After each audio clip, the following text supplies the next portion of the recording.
संसद में आप हैं और मनरेगा को लेकर आपने बड़ी बुलंद आवाज़ उठाई कि मनरेगा का नाम ना बदला जाए। आपको क्या लगता है कि ये नाम जो बदला है, जो वीबी राम जी, क्या है इसका, आपको क्या मकसद लगता है?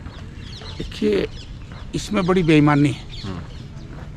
बिल पेश करने से 2 दिन पहले पेपरों में छपा कि महात्मा जी का नाम, मनरेगा का नाम पूजनीय महात्मा जी रखा है जी। तो उसके 2 दिन के बाद जब ये पार्लियामेंट में बिल लेकर के आए तो उस वक्त इन्होंने इसका नाम रख दिया जीवी राम जी।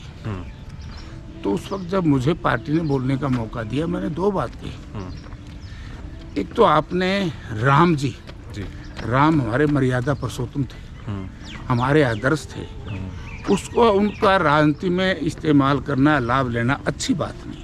अच्छा।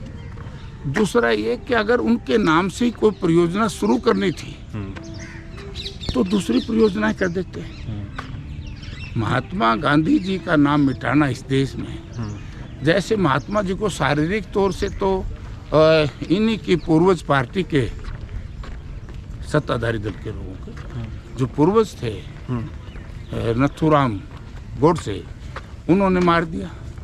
उनकी आत्मा और उनके आदर्श को मारने का काम आज की भारतीय जनता पार्टी नीति केंद्र की सरकार ने किया कि महात्मा जी का नाम बदल दिया। ये बहुत निंदनीय है और पूरी दुनिया में, देश में नहीं, पूरी दुनिया में इस बात का विरोध होगा कि ये कानून बनाया 2005 में मनरेगा का। जब मनरेगा का कानून बनाया उस वक्त भी मैं मेंबर पार्लियामेंट था हिसार से जी।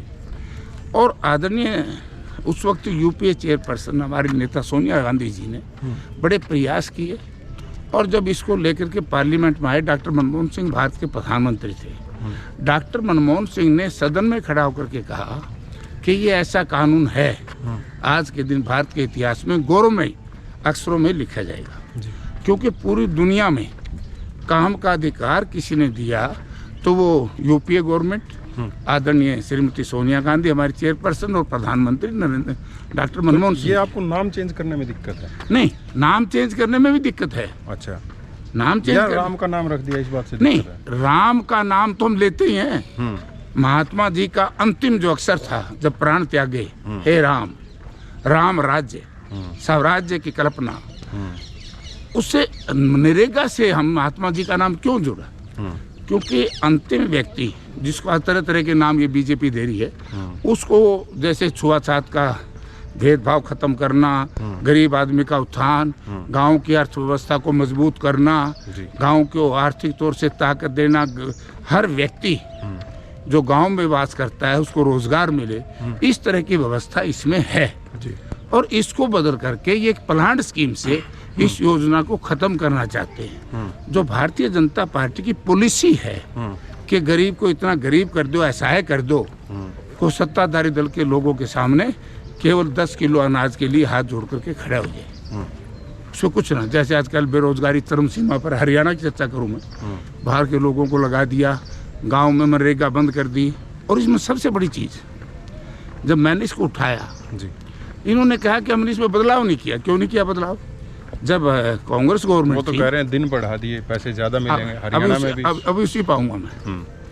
जो हमारी स्टैंडिंग कमेटी है पार्लियामेंट की, एग्रीकल्चर स्टैंडिंग कमेटी, तो स्टैंडिंग कमेटी में आपने देखा होगा आज की जो इस वक्त स्टैंडिंग कमेटी है, उनकी रिकमेंडेशन है 150 दिन। 100 दिन तो उस वक्त शुरू किया था 2006 में जब कानून बना। 6 के बाद 20 साल के बाद भी 1 दिन क्यों नहीं बढ़ेंगे? उन्होंने 150 दिन कहा था, इन्होंने 150 दिन उनकी रिकमेंडेशन नहीं मानी। अच्छा। और एक कांग्रेस पार्टी जब 2005 में लोकसभा में बिल लेकर के आए तो भारतीय जनता पार्टी के नेताओं ने कहा कि ये इतना जल्दी में पास ना करो, बहुत बड़ा बिल है, दुनिया के लोग देख रहे हैं। अच्छा। तो इस पे एक विस्तृत चर्चा करने के लिए स्टैंडिंग कमेटी के पास भेज दी। पार्लियामेंट स्टैंडिंग कमेटी में 2005 में चला गया। 2006 में ये स्टैंडिंग कमेटी में चर्चा करके यूनानिमस स्टैंडिंग कमेटी में पास होकर के आया। जब मनमोहन सिंह जी पार्लियामेंट में इसको लेकर के आए तो उस वक्त यूनानिमस ये बिल बना। ठीक है। हम ये कहते हैं कि जब वो गवर्नमेंट थी, कांग्रेस गवर्नमेंट, उन्होंने यूनानिमस पास करवाया। हम यूनानिमस कोई अगर इसमें अमेंडमेंट करनी है तो हम तैयार हैं। ठीक है, इसको स्टैंडिंग कमेटी में भेज दो। ये तानाशाही रवैया अपना रही है केंद्र की सरकार, लेकिन वो लागू कर रहे हैं। हाँ, जबरदस्ती।